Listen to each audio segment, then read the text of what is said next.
আসসালামু আলাইকুম। আজকে আপনাদের সাথে একটা শুটকির রেসিপি শেয়ার করব।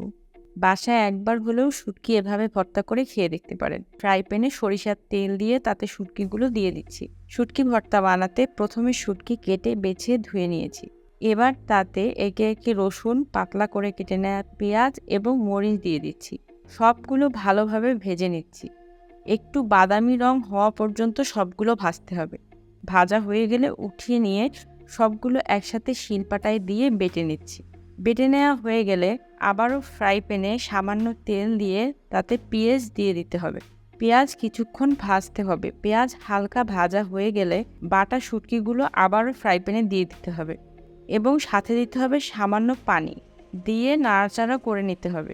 এটির স্বাদ মুখে লেগে থাকার মতো। আমরা যেভাবে বাসায় শুটকি ভর্তা বানিয়ে খাই, এই রেসিপিটা তার থেকে একটু ভিন্ন। নামানোর আগে সামান্য ভাজা জিরার গুঁড়া দিয়ে ভালোভাবে নেড়ে নিতে হবে।